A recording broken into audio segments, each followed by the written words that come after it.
এই ভ্যাপসা গরমে আর পারা যাচ্ছে না। এই গরমের চোটে আজ ভালোভাবে ঘুমোতেও পারলাম না। এখন কি যে করি। এইবার একটু শান্তি পেলাম। আমি হলাম গোপাল ভাঁড়, আমার বুদ্ধির তুলনা নেই।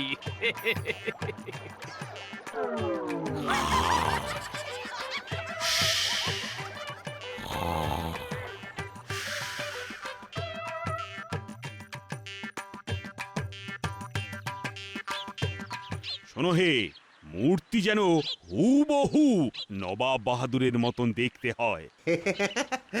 হ্যাঁ, সে নিয়ে আপনি কোনো চিন্তা করবেন না মহারাজ। এমন মূর্তি বানাবো যে আপনি বুঝতেই পারবেন না কোনটা আসল নবাব বাহাদুর আর কোনটা আমার বানানো মূর্তি। মুখে বড় বড় কথা আছে, দেখবো কাজ কেমন করো। কাজ ভালো না হলে তোমাকে মাটি দিয়ে লেপে রাজবাড়ির দরজায় প্রহরী সাজিয়ে দাঁড় করিয়ে রাখবো, এই বলে দিলাম।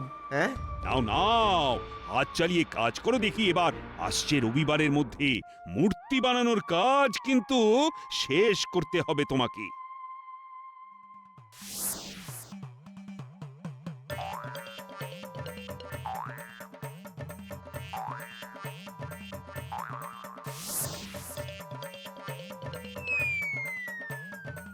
এ কি আশ্চর্য! এটা মূর্তি না, সত্যি সত্যি নবাব বাহাদুর দাঁড়িয়ে আছেন। ঠিক বলেছেন মহারাজ, দূর থেকে আমিও মূর্তিটাকে নবাব বাহাদুর ভেবে ভুল করেছিলাম। এই মূর্তিটা উপহার হিসেবে পেলে নবাব বাহাদুর খুব খুশি হবেন। আর তুমি দারুণ কাজ করেছো। তোমার কাজের গুণে তো এই মূর্তি একেবারে জীবন্ত হয়ে উঠেছে। ধন্যবাদ মহারাজ, ধন্যবাদ। তোমার পারিশ্রমিক এবং উপহার।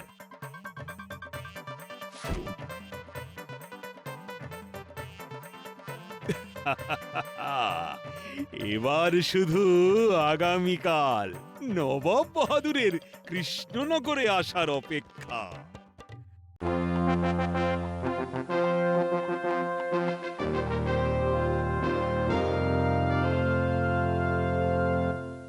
কি ব্যাপার মহারাজ, বেলা হতে চললো, নবাব বাহাদুর এখনো এসে পৌঁছলেন না কেন? আমিও তো সেটাই ভাবছি মন্ত্রী।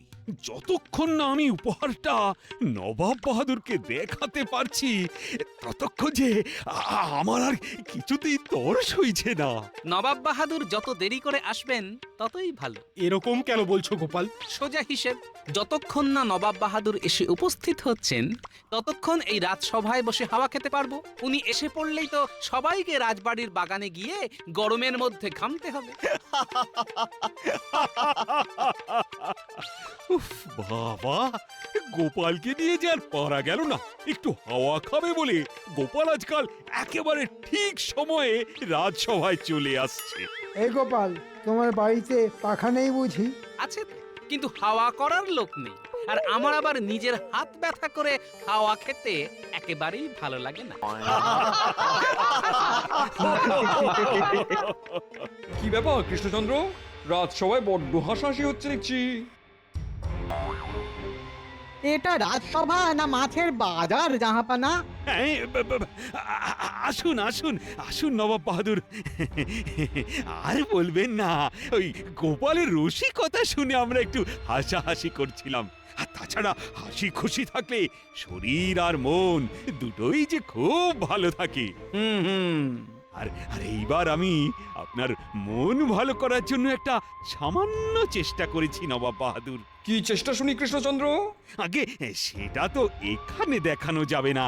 সেটা দেখতে হলে আপনাকে রাজবাড়ির বাগানে যেতে হবে। তাহলে চলুন জাহাপানা, গিয়ে দেখে আসি রাজা কৃষ্ণচন্দ্র আপনার মন ভালো করার জন্য কি ব্যবস্থা করেছে। হ্যাঁ চলো, দেখেই আসি।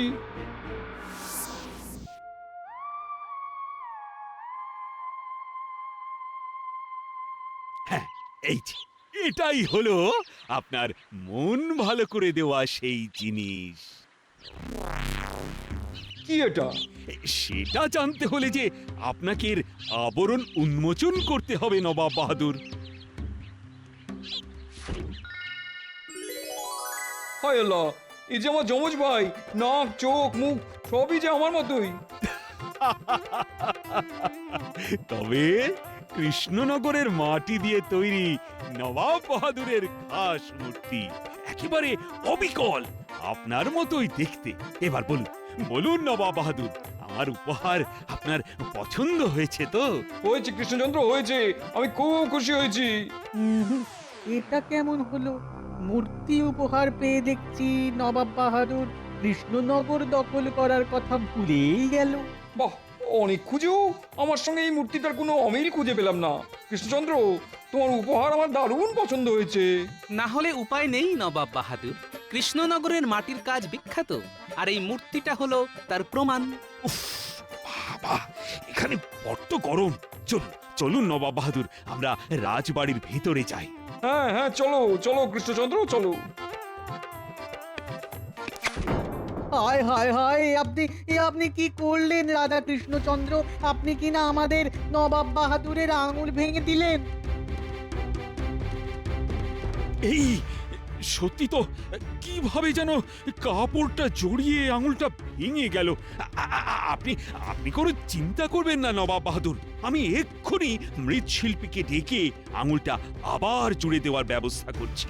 না না না, আঙুল জুড়ে দিলেও যে অপমান আপনি আমাদের জাহাপানাকে করলেন সেটা জোড়া লাগাবেন কেমন করে শুনি? হ্যাঁ, অপমান? কোথায় অপমান? আপনি প্রথমে মূর্তিটা দেখিয়ে বলেছিলেন এটা হুবহু আমাদের নবাব বাহাদুর, আর এখন কায়দা করে তার আঙুলটা ভেঙে দিয়ে আপনি আমাদের বলতে চাইলেন এই রাজ্যের দিকে হাত বাড়ালে আপনি নবাব বাহাদুরের আঙুল ভেঙে দেবেন? সত্যি তো, এটা তো আমি আগে ভেবে দেখিনি। এই কৃষ্ণচন্দ্র, তোমার এত বড় সাহস! না না, মানে মানে আপনারা ভুল করছেন। আমার মাথায় এত কিছু ছিল না। আমি ইচ্ছে করে মূর্তির আঙুলটা ভাঙিনি নবাব বাহাদুর। একটা যখন কারণ পেয়েছি তখন কি আর ছাড়া যায়? না না না না না, রাজা কৃষ্ণচন্দ্রকে ছাড়বেন না নবাব বাহাদুর। রাজা কৃষ্ণচন্দ্র কিনা আপনাকে ডেকে নিয়ে এসে অপমান করলো। না, ছাড়ার কোনো প্রশ্নই ওঠে না। আমি এক্ষুনি কৃষ্ণচন্দ্রের গর্দান নেবো। এটা আপনি একেবারে সঠিক সিদ্ধান্ত নিয়েছেন জাহাপানা। সর্বনাশ! হ্যাঁ, এই সামান্য একটা মূর্তির আঙুল ভেঙে যাওয়ার জন্য গর্দান? ঠিক, একদম ঠিক সিদ্ধান্ত নিয়েছেন নবাব বাহাদুর আপনি। কিন্তু আপনি হলেন বাংলার নবাব, আপনি যার গর্দান নেবেন তাকে একটা শেষ সুযোগ দেবেন না, এটা কি হয়? গোপালের কথায় কান দেবেন না জাহাপানা। পিছন থেকে তো কাপুরুষরা ছুরি মারে, আপনি তো আর কাপুরুষ নন, আপনি হলেন বাংলার নবাব। তাই একটা শেষ সুযোগ যদি... কথাটা মন্দ বলনি গোপাল। বেশ, আমি কৃষ্ণচন্দ্রকে কালকের দিনটা সময় দিলাম। কাল ঠিক এই সময় এই জায়গায় কৃষ্ণচন্দ্রকে রোদের মধ্যে 1 ঘন্টা ঠায় দাঁড়িয়ে থাকতে হবে। যদি কৃষ্ণচন্দ্রের মুখে আমি এক ফোঁটাও ঘাম না দেখি তাহলে এই যাত্রায় কৃষ্ণচন্দ্র বেঁচে যাবে। আর যদি আমি কৃষ্ণচন্দ্রকে ঘামতে দেখি তাহলে কালই আমি কৃষ্ণচন্দ্রের গর্দান নেব, এই বলে দিলাম। সাবাস সাবাস জাহাপানা সাবাস। কাল দেখবো রাজা কৃষ্ণচন্দ্র কেমন করে বেঁচে ফিরে।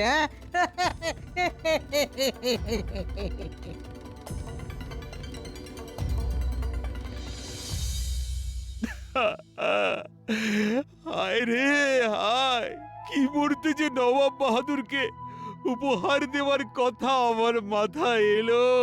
হায় হায়। ভয় পাবেন না মহারাজ, গোপাল থাকতে আপনার কোনো ক্ষতি কেউ কোনোদিন করতে পারেনি আর পারবেও না। নবাব বাহাদুর কি বলে গেলেন শুনলে না গোপাল? এমন কি কোনো মানুষ আছে যে এই গরমে 1 ঘন্টা রোদে দাঁড়িয়ে থাকার পরও তার ঘাম হবে না? নিশ্চয়ই আছে, শুধু বুদ্ধি খাটিয়ে তাকে খুঁজে বার করতে হবে আমাকে। নবাব বাহাদুরের এই খামখেয়ালির জবাব যে আমাকে দিতেই হবে, আর সেটা দিতে হবে নবাবের মতন করি। এই তো আমার মাথায় একটা বুদ্ধি এসেছে। বলো কি গোপাল, কাল আমাকে বাঁচাতে পারবে তুমি? তা একবার চেষ্টা করে দেখতে পারি মহারাজ। আমার তো, তুমি চলো তো আমার সঙ্গে। আর মহারাজ, যদি এই যাত্রায় আমি আপনার প্রাণ রক্ষা করতে পারি তাহলে তাহলে তুমি যা চাইবে আমি তাই দেব গোপাল। ব্যাস এটাই তো চাই। চলে এসো আমার তো।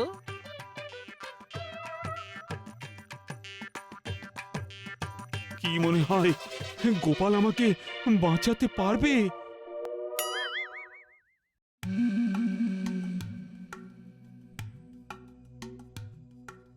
ওহ, উফ, বাবা, গোপালের এখনো দেখা নেই কেন?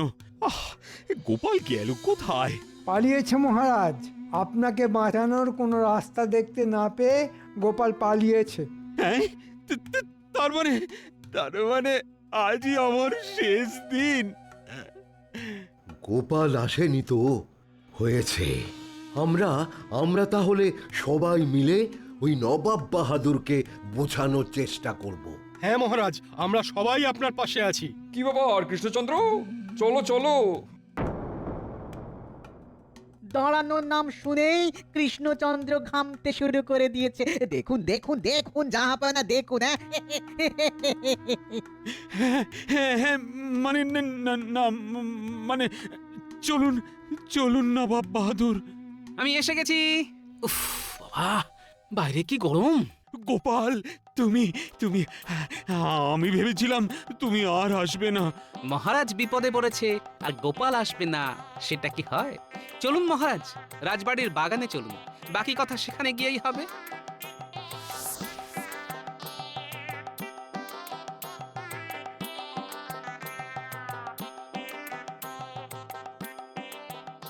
এ কি, এটা আবার কি? এটাই তো আসল মহারাজ।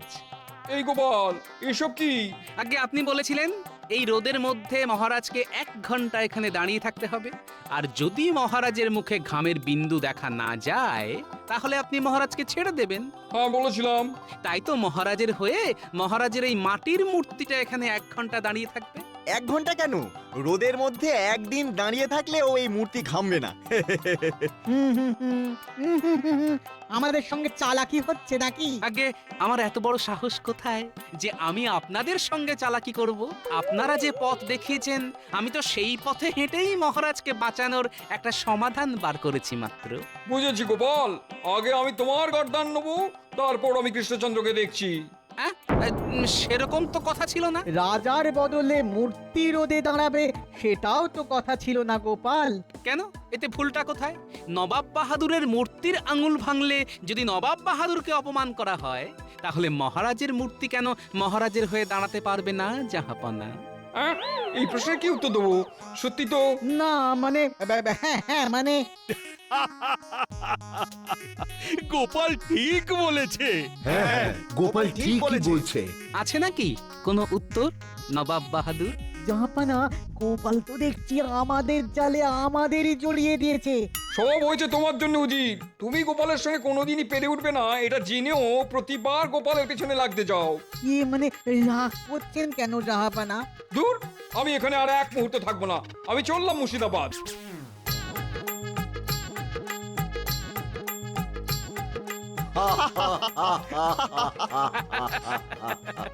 সাবাস গোপাল, সাবাস। আজ তোমার জন্য আমার প্রাণটা বেঁচে গেল। আগে এবার একা আমি নয়, আমার সঙ্গে অমাত্য আর ওই মৃৎশিল্পী না থাকলে এই যাত্রায় আমি একা কিছুই করতে পারতাম না। আমত্ত আর মৃৎশিল্পীকে তো আমি উপহার দেবই, কিন্তু এই ভাবনাটা যার মাথা থেকে বেরিয়েছে তাকে আমি সর্বোচ্চ পুরস্কার দিতে চাই। বলো বলো গোপাল, কি পুরস্কার নেবে তুমি? কি নেবে?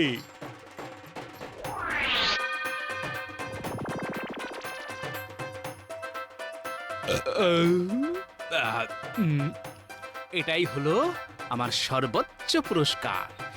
গরমকালটা এইভাবে কাটিয়ে দিতে পারলে যে আমি হব এই পৃথিবীর সবচেয়ে সুখী মানুষ। নবাব স্বপ্ন ভাবতে পারেনি তাকে এইভাবে ঘামের দাম দিতে হবে।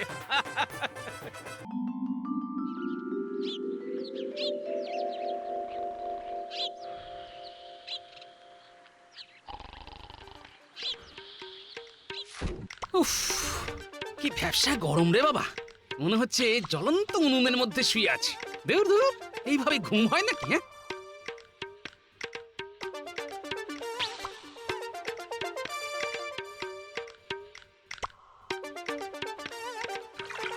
কি ব্যাপার গো?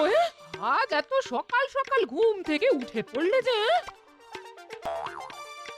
ও, জল তেষ্টা পেয়েছে বুঝি? আগে না গিন্নি, ওমা, তাহলে কুঁজো থেকে জল ঢাললে কেন? খাবো বলে নয়, মাথায় ঢালবো বলে। আহ, শান্তি।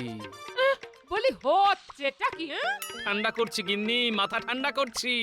এই জল আনতে আমাকে রোজ 2 মাইল করে পথ কুঁজো কাঁধে করে হাঁটতে হয়, আর তুমি কিনা সেই জল মাথায় ঢেলে। ওহ!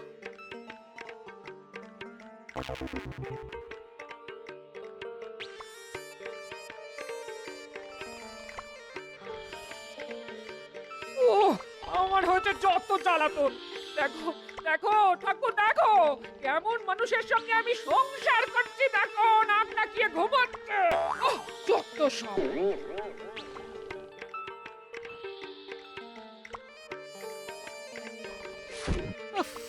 বাপরে বাপ, কি গরম, কি গরম।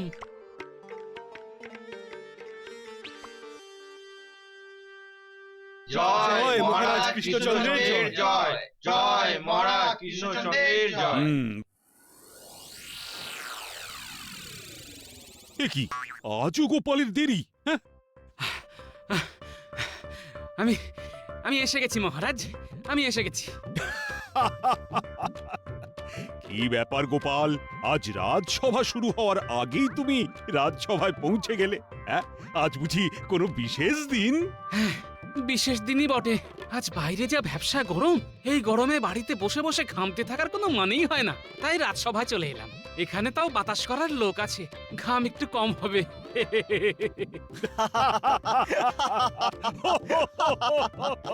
ওহ গোপাল, তুমি দিন দিন বড্ড ধরিবাজ হয়ে উঠছো। ধরিবাজি ছাড়া কোনো কাজই করতে চাও না তুমি। তাই নাকি? ভালো হাওয়া পাওয়ার জন্য আপনিও যে মহারাজের সঙ্গে একেবারে সেঁটে দাঁড়িয়ে আছেন, তাহলে আপনি আমার জায়গায় এসে বসুন দেখি, আর আমি যাই আপনার জায়গায়। হ্যাঁ, আরে থাক না, এসবের আবার কি দরকার? খাওয়ার মধ্যে একটু হাওয়াই তো খাচ্ছি। দেখেছেন মহারাজ?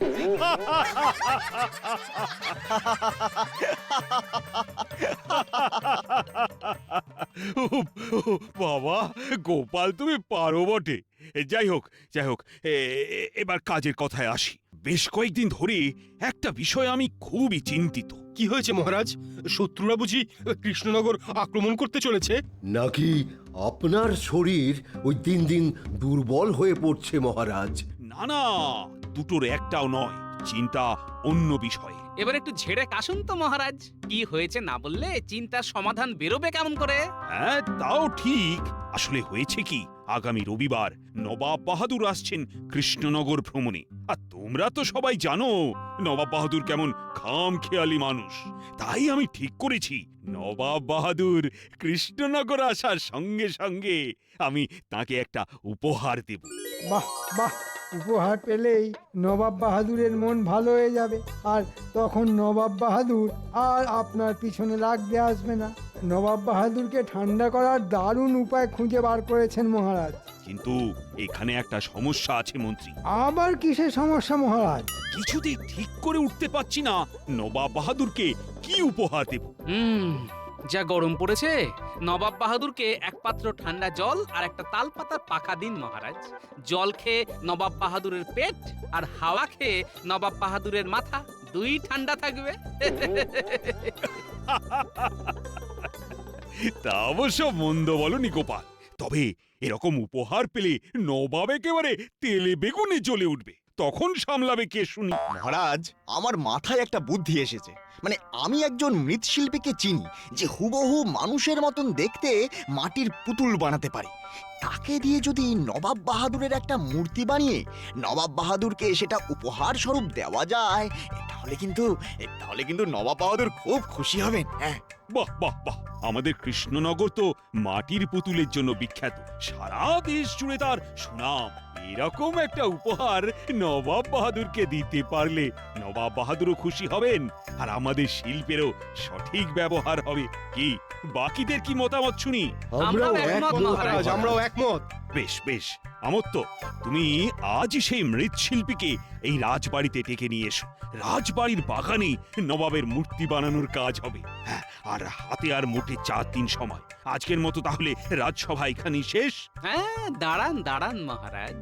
কি হলো গোপাল? হাওয়া খাবো বলে রাজসভায় এলাম, আর আপনি এত তাড়াতাড়ি রাজসভা শেষ করে দিচ্ছেন, এ কেমন বিচার? গোপাল, একবার যখন বলে দিয়েছি রাজসভা আজকের মতন শেষ, তখন শেষ তো করতেই হবে। তুমি বরং আগামীকাল এসো হাওয়া খেতে। সকাল নয়, হাওয়া খাবে।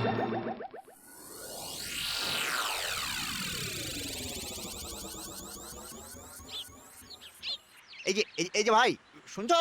ও ভাই, আগে বলুন অমাত্য মশাই। হ্যাঁ, মহারাজ চান তুমি একবার রাজবাড়িতে যাও, সেখানে থেকে তোমাকে মুর্শিদাবাদের নবাব বাহাদুরের একটি মাটির মূর্তি আমাদের মহারাজকে বানিয়ে দিতে হবে।